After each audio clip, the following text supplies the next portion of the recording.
બોટાદ શહેરમાં ફરી એકવાર અશાંતદારાનો મુદ્દો ગરમાયો। પૂર્વ વિધાનસભાના ધારાસભ્યએ કલેક્ટર કચેરી પહોંચી આવેદનપત્ર આપ્યું।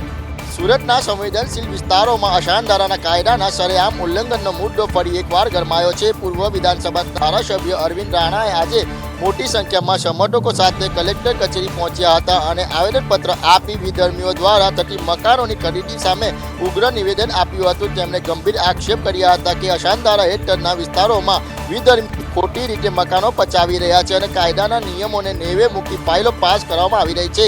અરવિંદ રાણાએ સીધો સવાલ કર્યો હતો કે જો કાયદો અમલમાં હોય તો આવી ફાઇલો કઈ રીતે પાસ થાય છે। તેમણે આ સમગ્ર પ્રક્રિયામાં સરકારી અધિકારીઓની સંડોવણી હોવાની આશંકા વ્યક્ત કરી તપાસની માંગ કરી છે। આ રજૂઆતના પગલે મિલકત ટ્રાન્સફરના કેસોમાં ફરીથી તપાસના એંધણ વર્તાઈ રહ્યા છે। સુરત એસએમસીની શાળા હવે નેતાઓની રાહ જોઈને બેઠી છે। વેલંજાની શાળાનું નવું બાંધકામ થઈ ગયા હોવા છતાં હજી સુધી ઉદ્ઘાટન કરવામાં આવ્યું નથી। સુરત મહાનગરપાલિકા સંચાલિત વેલંજાની સરકારી શાળામાં તંત્ર અને નેતાઓની ઉદાસીનતાને કારણે વિદ્યાર્થીઓનું ભવિષ્ય અને જીવ બંને જોખમમાં મુકાયા છે। છેલ્લા 1.5 મહિનાથી શાળાનું આધુનિક અને નવું મકાન બનીને સંપૂર્ણ થઈ ગયા છતાં પરંતુ હજી કોઈ મોટા નેતાના હાથે લોકાર્પણ કરવાની લાઈમાં હજુ સુધી આ મકાનના તાળા ખોલવામાં આવ્યા નથી। પરિણામે અનેક વિદ્યાર્થીઓ જૂના અને અત્યંત જર્જરિત મકાનમાં બેસીને જીવના જોખમમાં અભ્યાસ કરી રહ્યા છે। સ્થિતિ એટલી ખરાબ છે કે અહીં પૂરતી જગ્યાને અભાવે એક જ શાળા 2 પાડીમાં ચલાવવાની ફરજ પડી રહી છે, જેના કારણે બાળકોના શિક્ષણ પર માઠી અસર પડી રહી છે। એક બાજુ સરકાર શિક્ષણ પાછળ કરોડો રૂપિયા ખર્ચા હોવાનો દાવો કરે છે, ત્યારે બીજી બાજુ શાળાનું નવું મકાન તૈયાર થઈ ગયા હોવા છતાં માત્ર રિબિન કાપવાની વિધિ માટે વિદ્યાર્થીઓને જૂના મકાનો બેસાડતા વાલીઓમાં રોજ જોવા મળી રહ્યો છે। ફરી એકવાર અમદાવાદમાં દારૂબંધીના ધજાગરા ઉડ્યા। સેટેલાઇટ વિસ્તારમાં લોકો દારૂડિયાઓથી ત્રાહિમામ પોકારી રહ્યા છે, તો બીજી તરફ નંબર પ્લેટ વગરની ગાડીમાં દારૂની હેરાફેરી પર્દાફાશ થયો।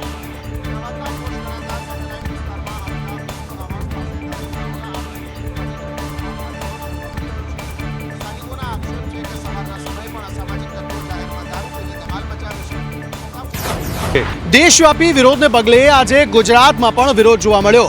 મજૂર વિરોધી કાયદાના પગલે આજે બેંકના કર્મચારીઓ, એલઆઈસી સ્ટાફ, આંગણવાડીની બહેનો સહિત ખેડૂત સંગઠનોએ પણ રસ્તા પર ઉતરીને વિરોધ નોંધાવ્યો।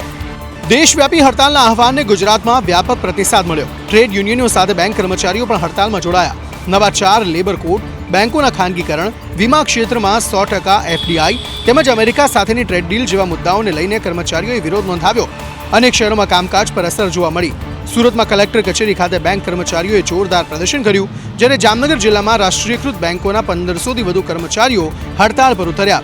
હડતાલના પગલે અંદાજે 250 કરોડ રૂપિયાનું ક્લિયરિંગ કામકાજ ઠપ રહ્યું। અમદાવાદમાં ટાઉન હોલ નજીક ટ્રેડ યુનિયનો સાથે બેંક કર્મચારીઓ, એલઆઈસી સ્ટાફ અને આંગણવાડી બહેનો પણ હડતાળમાં જોડાયા। રાજકોટ, વડોદરામાં પણ પડતર માંગણીઓને લઈ ઉગ્ર સૂત્રોચ્ચાર સાથે વિરોધ પ્રદર્શન કરવામાં આવ્યું। કર્મચારીઓએ શ્રમ કાયદાઓ અને ખાનગીકરણ મુદ્દે સરકારને પુનઃ વિચાર કરવાની માંગ કરી છે। હવે આ મામલે સરકાર શું વિચારણા અને શું નિર્ણય લે છે તે અંગે જોવું રહ્યું। વડોદરામાં સંદેશ ન્યૂઝના અહેવાલની ધારદાર અસર થઈ। રસ્તાની કાર્યવાહીને લઈને તંત્રએ પાલિકાના 2 ઇજનેરોને નોટિસ ફટકારી। વડોદરાના નવાયાર્ડ વિસ્તારમાં આવેલા સરસ્વતી નગરમાં નવનિર્મિત રોડને માત્ર 6 દિવસમાં ખોદી નાખવાના મામલે સંદેશ ન્યૂઝના અહેવાલની ધારદાર અસર જોવા મળી છે। જનતાના ટેક્સના પૈસાનો વેડફાટ અને આયોજન વગરના કામનો અહેવાલ પ્રસારિત થતાં જ મ્યુનિસિપલ કમિશનર હરકતમાં આવ્યા છે।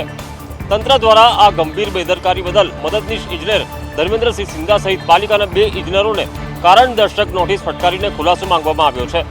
ઉલ્લેખનીય છે કે લાખોના ખર્ચે બનેલો રોડ ટૂંકા ગાળામાં જ ખોદી દેવાતા સ્થાનિકોમાં ભારે રોષ હતો, જેને સંદેશ ન્યૂઝે વાચા આપી હતી। આ કાર્યવાહીથી ભ્રષ્ટ અને આયોજન વગર કામ કરતા અધિકારીઓમાં ફફડાટ વ્યાપી ગયો છે। પાલિકા પ્રશાસને પણ હવે બેજવાબદાર અધિકારીઓ સામે કડક વલણ અપનાવવાની તૈયારીઓ બતાવી છે, જેને લઈને અધિકારીઓ પણ એલર્ટ મોડમાં આવ્યા છે અને કામે લાગ્યા છે। વડોદરામાં એસએસસી અને એચએસસી બોર્ડની પરીક્ષાની તૈયારીઓને આખરી ઓપ આપી દેવામાં આવ્યો છે। વડોદરાના ડીઈઓએ 26મી ફેબ્રુઆરીથી યોજાતી જે બોર્ડની પરીક્ષા છે તેની તૈયારીઓ પૂર્ણ કરી દીધી છે। વડોદરા શહેર અને જિલ્લામાં આગામી 26 ફેબ્રુઆરીથી શરૂ થતી ધોરણ 10 અને 12ની બોર્ડ પરીક્ષાઓને લઈને શિક્ષણ વિભાગે તૈયારીઓને આખરી ઓપ આપી દીધો છે। જિલ્લા શિક્ષણ અધિકારી મહેશ પાંડેએ કહ્યું, આ વર્ષે વિદ્યાર્થીઓના હિતમાં મોટો નિર્ણય લેવામાં આવે છે, જેમાં 3 કલાકના પેપર માટે વધારાની 1 કલાકની છૂટછાટ આપવામાં આવશે। સમગ્ર જિલ્લામાં એસએસસી માટે 4 અને એચએસસી માટે 2 ઝોન બનાવવામાં આવે છે। જ્યાં કુલ 267 કેન્દ્રો પર 72,668 વિદ્યાર્થીઓ પોતાની કસોટી આપશે. વિશેષ આકર્ષણ એ છે કે આ પરીક્ષામાં 13 કેદી વિદ્યાર્થીઓ પણ ભાગ લઈને શિક્ષણની મુખ્ય ધારામાં જોડાશે. પરીક્ષામાં કોઈપણ પ્રકારની ગેરરીતિ ન થાય તે માટે તમામ કેન્દ્રોને સીસીટીવી કેમેરાથી સજ્જ કરવામાં આવશે, જેના દ્વારા અધિકારીઓ દ્વારા સતત બાદ નજર રાખવામાં આવશે. તંત્ર દ્વારા શાંતિપૂર્ણ માહોલમાં પરીક્ષા સંપન્ન થાય તે માટે તમામ વહીવટી પ્રક્રિયા પૂર્ણ કરી દેવામાં આવી છે. વડોદરામાં એસઆઈઆરમાં 45,000 કરતાં વધુ વાંધા અરજીઓ રદ કરવામાં આવી છે. કોંગ્રેસે કહ્યું જનતાની જીત થઈ છે અને ભાજપ પર ગંભીર આક્ષેપ પણ કર્યા છે. વડોદરામાં એસઆઈઆર પ્રક્રિયા દરમિયાન નોંધાયેલી 45,000થી વધુ વાંધા અરજીઓ રદ કરવામાં આવી છે. આ કાર્યવાહી બાદ રાજકીય પ્રતિક્રિયાઓ તેજ બની છે. કોંગ્રેસે આ નિર્ણયને આવકાર્યો છે અને તેને જનતાની જીત ગણાવી છે. કોંગ્રેસ પ્રવક્તા નિશાંત રાવલે જણાવ્યું કે કોંગ્રેસ છેલ્લા ઘણા દિવસોથી આ મુદ્દે આંદોલન કરી રહી હતી. તેમના આક્ષેપ મુજબ ભાજપ દ્વારા વિપક્ષના મતો કાપવાના પ્રયાસો કરવામાં આવ્યા હતા. ચોક્કસ સમુદાયને નિશાન બનાવી વાંધા અરજીઓ કરવામાં આવી હતી. નિશાંત રાવલે કહ્યું કે કલેક્ટરની કાર્યવાહી યોગ્ય છે. આવી જ કાર્યવાહી અન્ય જિલ્લામાં પણ થવી જોઈએ. જનતાના હિતમાં નિર્ણય લેવાયો છે અને સત્યની જીત થઈ છે. રાજકોટવાસીઓને 150 ફૂટ રિંગ રોડ ઉપર જીવના જોખમે રેલિંગ ઠેકવી નહીં પડે ત્યાં મનપા ફૂટબ્રિજ બનાવી રહી છે. રાજકોટ શહેરના વ્યસ્ત ગણાતા 150 ફૂટ રિંગ રોડ ઉપર હવે રાહદારીઓને જીવના જોખમે રેલિંગ ઠેકવાની કે પછી ટ્રાફિકની વચ્ચેથી પસાર થવાની જરૂર નહીં પડે. લાંબા સમયની માંગણી બાદ રાજકોટ મનપાએ એક્શન પ્લાન તૈયાર કર્યો છે. શહેરના અતિ વ્યસ્ત એવા બિગ બજાર અને અમીન માર્ગના ખૂણે 2 અત્યાધુનિક ફૂટ ઓવરબ્રિજનું નિર્માણ થશે. અવારનવાર થતા અકસ્માતોને બીઆરટીએસની રેલિંગ ઓળંગતી વખતે લોકોના ભોગ બાદ તંત્રએ આ મોટો નિર્ણય કર્યો છે. અંદાજિત 10.17 કરોડના ખર્ચે તૈયાર થનારો આ બ્રિજ માત્ર દાદર પૂરતા સીમિત નહીં રહે, પરંતુ આધુનિક ટેકનોલોજી સાથે વડીલો અને દિવ્યાંગો માટે લિફ્ટની સુવિધાથી પણ સજ્જ રહેશે. આ પ્રોજેક્ટ 18 મહિનામાં પૂર્ણ કરી લેવાશે. તેની જાળવણીની જવાબદારી 15 વર્ષ સુધી કોન્ટ્રાક્ટ એજન્સીની રહેશે. જામનગર મહાનગરપાલિકા દ્વારા શહેરમાં ભીનો અને સૂકો કચરો અલગ કરવા માટે ₹35 લાખના ખર્ચે મુકાયેલા ટ્વિન બિન્સ હવે બેદરકારીના ભોગ બન્યા. સ્વચ્છતા સર્વેક્ષણમાં અગ્રક્રમ મેળવવા મનપાએ લગભગ 10 મહિના પહેલા શહેરના વિવિધ વિસ્તારોમાં અંદાજે 500 જેટલા ટ્વિન બિન્સ મૂક્યા હતા. આ માટે અમદાવાદની એજન્સીને કોન્ટ્રાક્ટ અપાયો અને ₹35 લાખનો ખર્ચ થયો, પરંતુ હાલ ઘણા સ્થળોએ બિન ગાયબ છે. તો ક્યાંક ફાઉન્ડેશન નબળી હોવાના કારણે સ્ટેન્ડ પડું હાલતમાં છે. લાખોના ખર્ચ બાદ જાળવણીના અભાવે સ્વચ્છ અભિયાનનો ફિયાસ્કો થયો છે. લાખો રૂપિયાના ખર્ચ છતાં જાળવણીમાં ઉદાસીનતા સામે આવી છે. હવે પ્રશ્ન એ છે કે આવી પરિસ્થિતિમાં જામનગર સ્વચ્છતા સર્વેક્ષણમાં અગ્રસ્થાન કેવી રીતે મેળવશે? હર હર મહાદેવના નાદ સાથે જૂનાગઢના ગિરનારની ગોદમાં મહાશિવરાત્રી મેળાનો પ્રારંભ થયો છે. મેળાને લઈને પોલીસ એક્શન મોડમાં આવી છે. જૂનાગઢના ગિરનારની તળેટીમાં યોજાનારા સુપ્રસિદ્ધ મહાશિવરાત્રીના મેળાને લઈને પોલીસ તંત્ર દ્વારા અભેદ્ય સુરક્ષા વ્યવસ્થા ગોઠવવામાં આવી છે. મેળામાં સુરક્ષા જાળવવા માટે કુલ 3475 સુરક્ષા કર્મીઓ તૈનાત કરવામાં આવ્યા છે, જેમાં એએસપી અને ડીવાયએસપી સહિતના ઉચ્ચ અધિકારીઓનો કાફલો સામેલ છે. સમગ્ર મેળા વિસ્તારને 5 મુખ્ય ઝોનમાં વહેંચીને તેની જવાબદારી અલગ અલગ અધિકારીઓને સોંપવામાં આવી છે.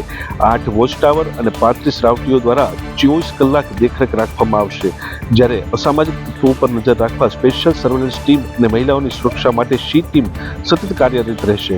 ટ્રાફિક વ્યવસ્થા જાળવવા માટે 10 ક્રેન અને 24 નિયત પાર્કિંગ સ્થળોની વ્યવસ્થા કરવામાં આવી છે. 14 સ્થળોએ પબ્લિક એડ્રેસ સિસ્ટમ દ્વારા ભક્તોને જરૂરી સૂચનાઓ આપવામાં આવશે.